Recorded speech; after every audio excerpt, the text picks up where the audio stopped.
Oi pessoal, tudo bem? Eu sou o Gustavo, esse é o canal Redes e Poder no Sistema Internacional e hoje a gente vai falar sobre um ator que passou meio despercebido em meio a essa crise geopolítica que está acontecendo na Ucrânia, mas envolve as grandes potências, Rússia, Estados Unidos, Reino Unido, a União Europeia, representada pela França e pela Alemanha, que é o Japão.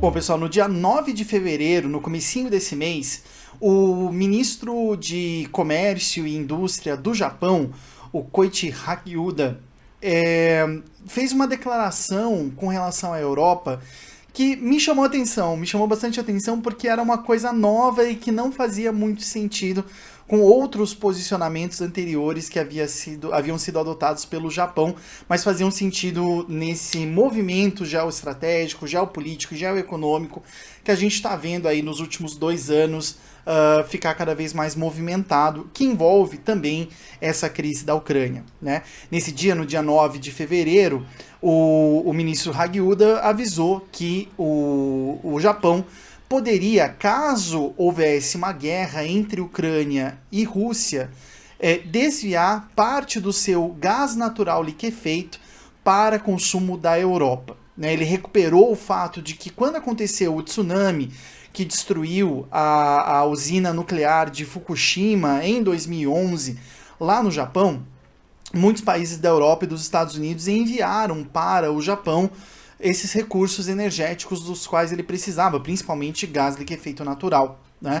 E recuperando essa memória, o ministro Hagiuda falou justamente que o Japão poderia fazer isso com relação aos países da Europa, né, caso acontecesse algum tipo de conflito entre Ucrânia e Rússia. Né? E a Rússia escolhesse, durante esse conflito, diminuir a quantidade de gás enviado para os países da Europa Ocidental como parte das suas estratégias. Né? A gente está aí acompanhando esse movimento, né, esse lema, Rússia invade a Ucrânia amanhã, né, como a gente tinha antes, né, uma frase bem famosa com relação a isso, mas me chamou a atenção o envolvimento do Japão por alguns movimentos anteriores e também pela própria realidade do Japão. Por quê? Porque o Japão ele não é um país que pode exportar energia. Na verdade, 84% dos recursos energéticos japoneses são importados de outros países e só 26% são produzidos dentro do próprio território japonês. Né? Esses 26% que são produzidos dentro do território são majoritariamente recursos hidrelétricos, né? Ou seja, a energia que é produzida a partir de usinas que dependem dos rios, né, das correntes marítimas, algumas localizadas no mar, e que produzem energia elétrica. O resto da energia consumida no Japão, ela é toda importada. Né? E vejam, é um alto nível de dependência. A gente já falou aqui no canal sobre sensibilidade e vulnerabilidade, né, que derivam justamente do nível de dependência que um país tem com relação a recursos que estão em outros países. Né?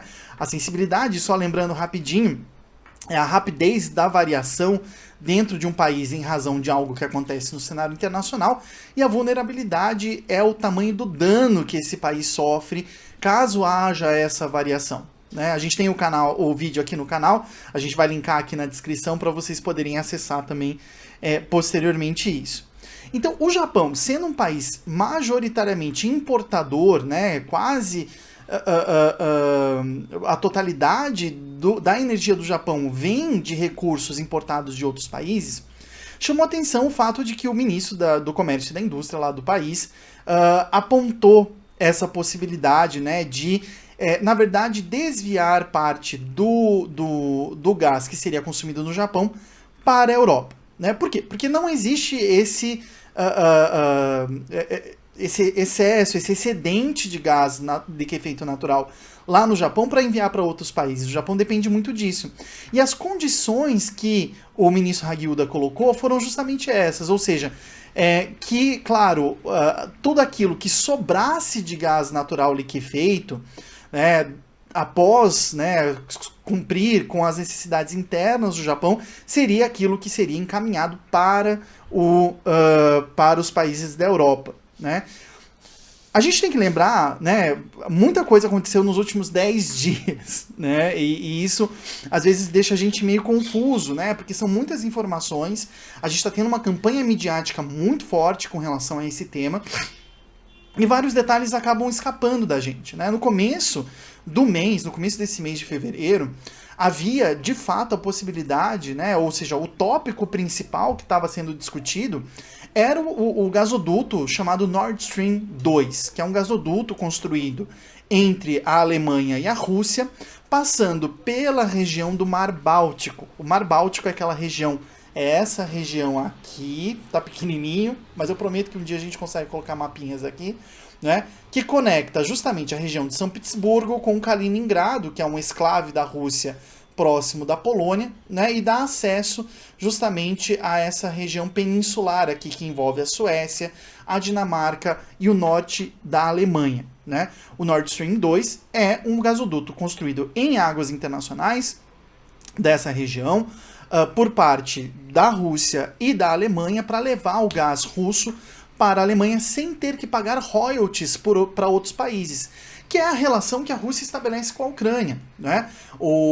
Depois do fim da União Soviética, os gasodutos que estavam ali na Ucrânia foram resolvidos, né? A questão dos gasodutos, né? Da propriedade, da posse, dos recursos adquiridos por parte desses gasodutos, foram resolvidos, estabelecendo a propriedade dele para os russos e a permissão de passagem para os ucranianos. O lucro que os ucranianos teriam com relação a esses gasodutos instalados, que não produziam no território russo, no território ucraniano, produziam na Rússia e encaminhavam para outros países, era justamente receber renda pelo direito de passagem desses produtos pelo seu território, indo para outras regiões da Europa, né?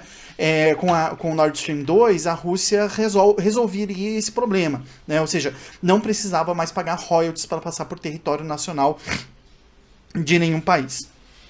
E aí que entra, de uma forma ou de outra, o Japão nessa conversa toda. Porque vejam, apesar do Japão ter anunciado 10 bilhões de dólares, desculpa, 100 milhões de dólares em apoio à Ucrânia, né, numa declaração recente do primeiro-ministro, o Fumio Kishida, do dia 15, né, da última terça-feira, se não me engano, dia 15 foi terça-feira agora, eu estou gravando no dia 18, sexta-feira, né, no dia 15, agora terça-feira, o primeiro-ministro do Japão, Fumio Kishida, avisou que estaria apoiando a Ucrânia, inclusive com 100 milhões de dólares em investimentos a serem feitos ali no país, como um empréstimo do Japão para o país poder, né, enfim, enfrentar essa situação de crise como está se deflagrando lá naquela região.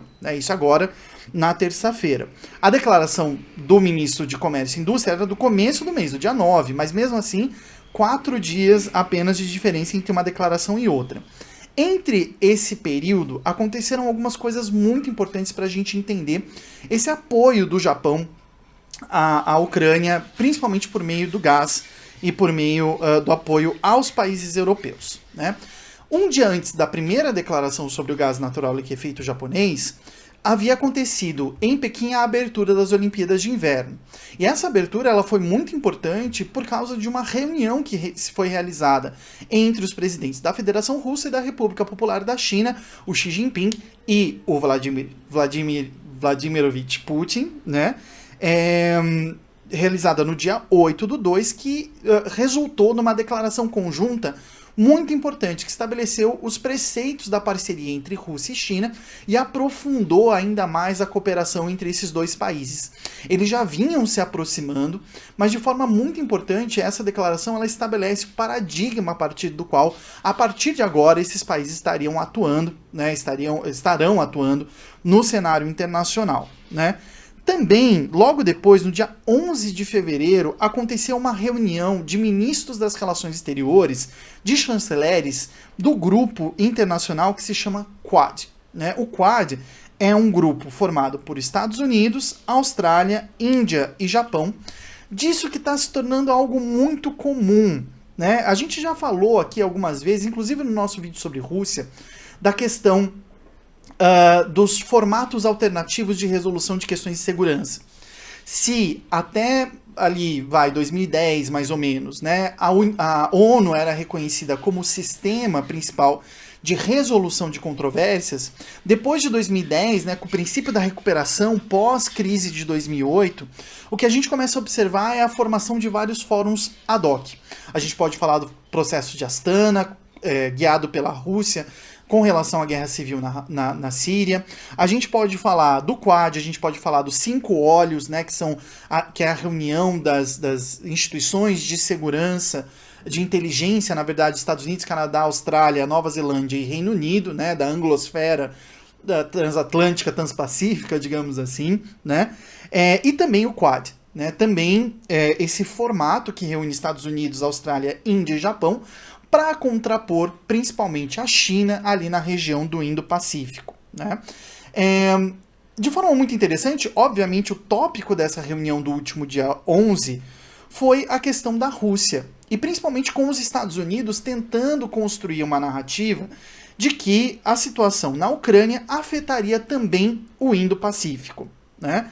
E aí tem uma questão importante para a gente pensar, né? Essa questão da Ucrânia, ela pode reverberar na região que os Estados Unidos e seus aliados estão chamando de Indo-Pacífico, que é essa região justamente entre o Oceano Índico e o Oceano Pacífico, aqui, e que envolve uma série de disputas também entre a Rússia, a China, a Coreia do Norte, a Coreia do Sul e o Japão, por disputas territoriais, principalmente de ilhas, né? A presença do Japão, então, apoiando não só a Europa Ocidental, mas também a Ucrânia, pode estar relacionada não só com a questão diretamente da Ucrânia, mas principalmente com a tentativa de demonstrar uma boa vontade de participar desses projetos de contenção, seja da China, seja da Rússia, né? E aí que a gente entra numa esfera um pouco problemática e perigosa, porque daí as questões locais e regionais, elas acabam se imiscuindo sob um grande guarda-chuva contencioso, que é essa questão da Ucrânia, que tem a ver com aquilo que a gente já tratou aqui no canal também, que é a movimentação das placas tectônicas de organização do sistema internacional. Quando a gente fez o nosso último módulo do curso de Geopolítica e Direito, que está disponível aqui, inclusive, né, a gente fez em formato de lives, o que a gente observava, na verdade, era justamente essa reorganização das placas tectônicas. Por que eu falo isso? Porque durante muito tempo, por exemplo, a questão marítima de comércio internacional foi dividida, principalmente ali depois da Guerra do Golfo, em 92, até aproximadamente 2012, esse período aí de 20 anos, as responsabilidades pelo comércio internacional foram divididas entre os Estados Unidos na área militar e os outros países na área de comércio mesmo, né? Quem promovia a liberdade dos mares, entre aspas, quem vigiava, né, a distribuição e a contenção, na verdade, das questões marítimas eram os Estados Unidos. A partir de 2012, a partir do primeiro governo do Obama, né, o fim do primeiro governo, o começo do segundo governo do Barack Obama, lá nos Estados Unidos, a gente começa a observar os Estados Unidos começando a ter cada vez mais dificuldade de manter esse tipo de estrutura, tanto pela vontade dos países da Europa de recuperar suas forças marítimas, mas também pelos custos que isso começou a ter, né, com relação a um país que estava tentando se recuperar da crise de 2008. Soma-se a isso um movimento um pouco mais recente de aumento da capacidade bélica naval da China com relação a outros países e o aumento de contenciosos territoriais com o aumento do comércio internacional vindo da China indo em direção à Europa, o aumento dos contenciosos territoriais no Mar do Sul da China, que passam a envolver também então o Japão e a Índia, né? Esse processo tem a ver com a instalação das grandes ferrovias do projeto da Rota e do Cinturão, né? A Belt and Road Initiative da China, que a gente já abordou aqui no canal também, tem a ver com ultrapassar, como o caso do Nord Stream 2, né? Ultrapassar esses contenciosos territoriais e estabelecer formas mais fáceis de acessar os mercados lá da Europa. Daí vocês me perguntam, tá, mas o que tem a ver então o Japão, o gás do Japão, se você está dando falando aí, na verdade, de um cenário tão internacional? Isso tem a ver com as mudanças importantes que têm acontecido dentro do Japão. E aqui parece ser importante a gente recuperar um pouco a história recente desse país, né? A gente tem que lembrar que essa dependência, assim como no caso da Europa, a dependência energética do Japão ela tem aumentado de forma muito maior apenas recentemente, né? Assim como na Europa, a partir da década de 90, começo dos anos 2000, com o fechamento de usinas nucleares, aumentou o nível de dependência, principalmente da Alemanha, mas também dos outros países ali da Europa, com relação ao fornecimento do gás natural liquefeito russo. No Japão, essa dependência de fontes externas, incluindo da Rússia, mas principalmente de regiões ali, justamente dessa região do Sudoeste Pacífico, Malásia, Indonésia, mas também Myanmar, Camboja, Vietnã, enfim, também passou a se agudizar, acho que a gente pode falar assim, a partir do desastre nuclear de 2011, com o tsunami, né, que atingiu a região do Pacífico, né, vários e diferentes países do Pacífico foram atingidos por esse tsunami, e no Japão isso causou o desastre nuclear de Fukushima, usina nuclear que ainda fica despejando lixo nuclear no oceano, né? Em 2011 acontece o acidente nuclear e já em 2013 ocorre o fechamento de 50 usinas nucleares no Japão, diminuindo grandemente a capacidade de produção do país, né? De produção de energia e aumentando, portanto, a dependência com relação a outros recursos, né? Os recursos, sobretudo, de outros países.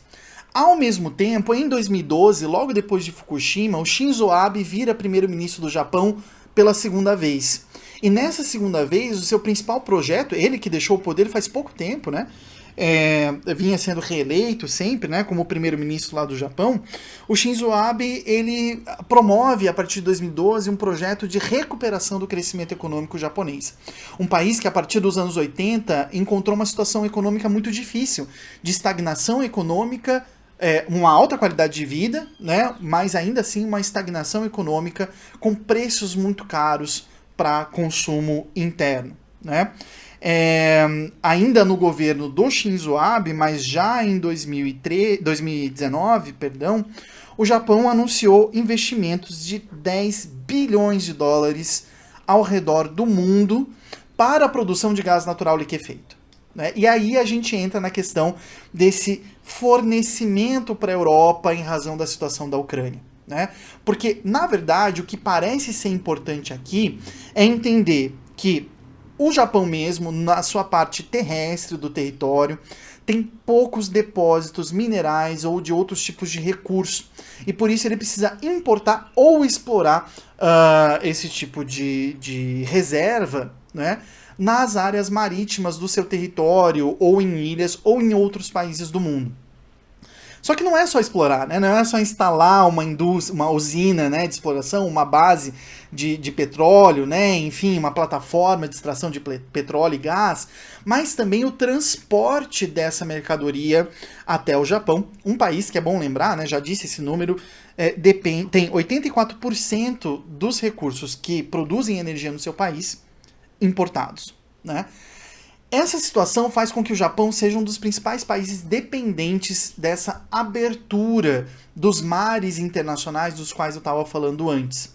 E o movimento que a gente observa hoje é justamente o contrário, né? Os investimentos do Japão, inclusive no Mar Cáspio, né, na região, no Mar Cáspio, no Mar Negro, principalmente na região próxima da fronteira entre a Ucrânia e a Rússia, seja no Tadiquistão, seja no Quirguistão, seja na Armênia, no Azerbaijão, enfim, nessas regiões de exploração de gás natural liquefeito, assim como nos Emirados Árabes Unidos, tem a ver também com a necessidade que o Japão tem de transportar essa mercadoria, não por meio de gasodutos, mas por meio do mar, né, por meio das vias marítimas. E, portanto, a necessidade de envolvimento dos países europeus na garantia de que esse setor aqui, né, do Mar do Sul da China, mas também que vai em direção à Índia e o Canal de Suez para chegar na Europa, da onde viria, né, para onde iriam as mercadorias japonesas, mas viria o gás produzido nas regiões do Mar Cáspio e do Mar Negro, o envolvimento dos europeus com relação a essa questão e, portanto, um apoio mais aos europeus do que aos ucranianos. A gente tem que ver, né, dentre esses investimentos do Japão em exploração de gás, anunciados apenas 2 anos atrás, né, ou seja, de forma muito recente, nem 2 anos, 2 anos e pouco atrás, a gente tem que ver também qual é a sua natureza, qual é a sua qualidade. E esse apoio de 100 milhões em empréstimos dos japoneses para a Ucrânia provavelmente tem a ver também com a exploração de gás e petróleo na região onde até ontem a Rússia estava fazendo treinamentos militares, que é a região do Mar Negro, né? Então a gente tem que observar esse movimento e entender que esses atores também têm interesses, seja diretos, seja indiretos, envolvidos nessa questão como um todo. Bom, gente, espero que vocês tenham gostado. Não sou especialista em Ásia, né? Mas a gente, pela geopolítica, pode conhecer alguns detalhes também desses países. Se você gostou desse vídeo, não esquece de comentar, colocar a sua curtida. Se você ainda não é inscrito, se inscreve aqui no canal e compartilha com pessoas que vocês, porventura, acreditam que possam se interessar nesse tema. Tá bom, gente? Obrigado e até semana que vem.